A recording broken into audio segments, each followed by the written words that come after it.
Okay, so implementing these institutions are very hard. As we mentioned, the vested interests, economic elite, oftentimes, if you implement these institutions, you get innovation, the economic elite will be displaced. If you look at the political institutions that usually come along with these, democracy, something like that, well, the political elites are going to get displaced by democracy. You have term limits usually, you can get voted out in a democracy. So the vested interests are usually against this change. That's why it's so hard to adopt these more liberal market oriented institutions. Now it happens from time to time. Typically, usually it's a country realizes that it's falling behind and it needs to get this level of innovation, and so they'll typically adopt kind of a pro business, pro market stance. And then if the country has a level of existing human capital or the human capital generating institutions, it'll get growth. Although it should be mentioned, like these just having these institutions are not sufficient for growth. You can think of the case of the Soviet Union post collapse. They essentially just adopt all these institutions, but they're in name only. It's like they're written down, but nobody really respects them. The property rights aren't respected. There's still a high level of corruption in terms of who gets the state-owned enterprises when those assets are sold off. And so, you can have them written down, but they're not really functioning in play. Or you can also have like vastly different application of the institutions between groups, all right, which is what we've seen in the US, where, typically one group has gotten access to these institutions while other groups have been locked out. Okay. All right. And so, as I mentioned, you also you're going to have a second set of institutions kind of to deal with the people displaced by the groups displaced by the innovation that is created. As I've kind of covered, I covered this in the first week, but just to re-go over it. All right, finally, we are getting to the founding. Okay, so just to review: human capital, proper rights, capital markets, contract enforcement, market access would be our key institutions necessary for growth. All right, now in what sense are the founding documents? What sense do the founding documents implement these institutions? Well, the Constitution gives us kind of a legal system, a national legal system. It also sets the stage for a large domestic market. So essentially an area of trade so these firms that that if you start a firm, you have access to a very large market. Private property and contract enforcement are strengthened. Stable money is implemented, and then there's a high degree of checks and balances to kind of stop one group from capturing the government. Now, generally, in a lot of these instances, the Constitution is battled over, behind the scenes. A lot of these instances, the commercial interests of the North win out over the slaveholders of the South. So these institutions in the Constitution are really more reflective of the Northern commercial interest, particularly, the stable market, the stable money, the open trade area, and the contract enforcement. These are the things that are really, advocated for by the commercial interests, and they essentially win.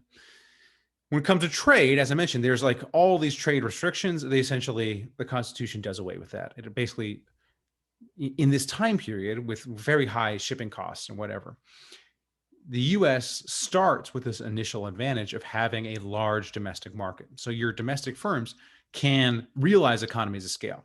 So when US really gets going, one of the advantages US firms have is there's this domestic market to sell to. So you can kind of, hone your skills, hone your product, hone everything in this large domestic market before entering the world stage. So kind of doing away with all these trade restrictions between states may seem trivial, but this was actually very important. It really, really increased the size of the US market, whereas before you had much more segmented. Now, things are still limited by transportation costs in this time period, but once those transportation issues begin to get resolved in the 1800s, via canals and later railroads, really having this in place where you have this kind of set domestic market without, lots of hassle between states is really beneficial.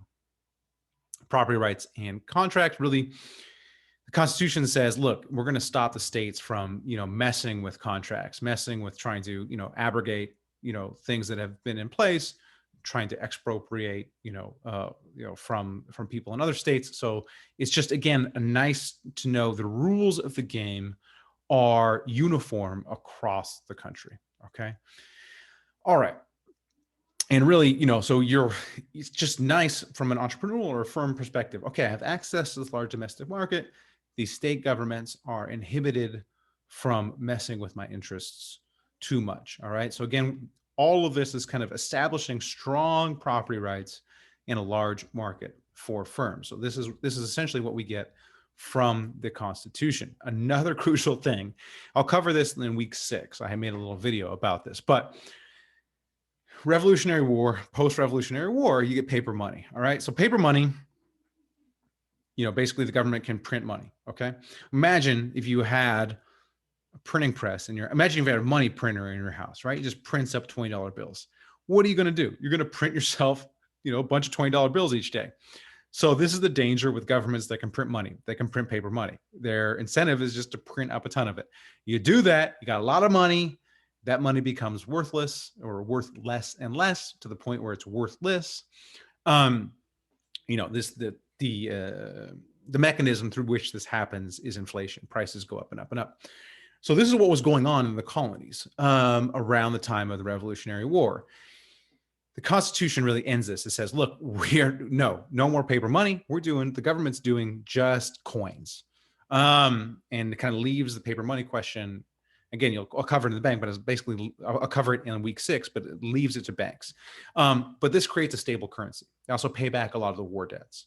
So again, the U.S. enters with a stable currency, which really, really makes transactions, facilitating trade and transactions very, very easy.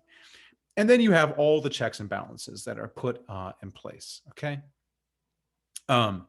And so, liberty rather than authority, protection rather than power, delay rather than efficiency were the concern of the Constitution makers. Okay, so they were really worried about executive power and just political power in general. They really wanted to keep it, make it so things were hard to change. Lots of checks and balances. All right.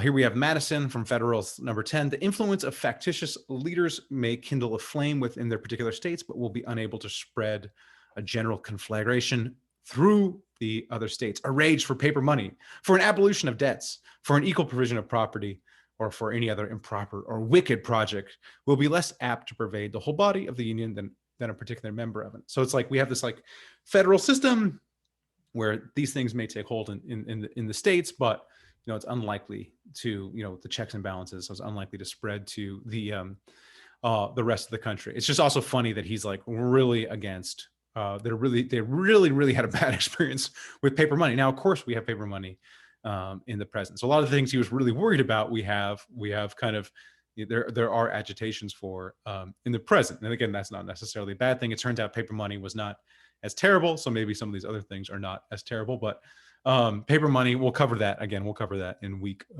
6. Okay, so there's this kind of profound distrust. And Washington himself. This is not in the Constitution, but Washington himself steps down from the presidency after 2 terms. And this sets the precedent of term limits for the presidency. So, you can only do 2 terms, basically. So that's kind of what was respected up till FDR. And then when FDR kind of broke that precedent and was elected for more than 2 terms, then it was codified. But that's a very, very important precedent. It's not necessarily in the Constitution, but it's a very important precedent of limited political power, that we're not going to have a forever, executive. Okay, so we have lots of checks and balances. Okay, and in many cases, these checks and balances, in my opinion, have kind of worked well through history. So we've had, I'm not going to say when, but let's say we've had executives that would like to have much more power, executives that had illiberal tendencies, executives that, would have liked to have been more authoritarian, and largely the other institutions have kept them in check. They have kept them from being able to consolidate that power, that the courts and the legislative branch have been able to keep the executive branch in check, largely. Feel free to disagree with that, but in general, That has been my reading of the history. So the ideal here, this is the ideal kind of laid out for the economic activity in the country, in the Constitution. And this is also the ideal for a market economy, okay? Created an environment in which private advantage was best served by engaging in productive, positive sum activities. So again, this is when I talk about growing the pie. What you want with your economic system is people are incentivized to grow the pie, innovate, produce for others, rather than take, okay? The specialization and exchange facilitated by the constitutional rules of the game is a system in which individuals can improve their own position by only serving the interests of others. This is the ideal of capitalism, the ideal in its ideal form. Again, not often how it's practiced, but in its ideal form, it's like the only way I can get rich is by serving others, all right? And often, if I think about people in my own life from undergrad, that I know for undergrad that have done well for themselves, this is largely, fortunately, this has largely been their story. These are people like stand-up comedians who have produced, Netflix specials that people love, and so they've gotten wealthy, or these are people who've worked at startups that have like largely made the world a better place. So you think of like a startup like, I have friends that we're at Tesla. Tesla has produced a product that has gotten us away from fossil fuels. Right? You can quibble whatever you want. You can quibble as you want with kind of the peculiarities of the founder, but largely this has facilitated the transition away from fossil fuels. So I would view that as a positive sum activity. Again, you may not view that as positive sum activity, but I would view that as a positive sum activity. I have friends. Again, I'm just kind of going through. I'm not bragging. I'm not like going through all the rich people I know, but I'm going through the people who I know personally who have been economically successful, and most of it's positive sum. I have friends who are kind of in on the ground floor at Possible Foods. Again, that is producing a kind of alternative to meat, which would be a positive sum, kind of meat with a lower carbon footprint. Okay. All right, let's go on with the quote. Okay, a system which individuals can improve their own position only by serving the interests of others, thinking about others when they're, producing something. When private property is protected against confiscation, an individual becomes wealthy only by developing skills, creating new products, or innovating better technologies, and thereby providing consumers with more attractive options than they would otherwise have. The rich are the benefactors of the masses, not the exploiters as commonly depicted. All right, so the idea here, again, is the only way, if you can't take, the only way you can become wealthy is by growing the pie, by making the pie larger.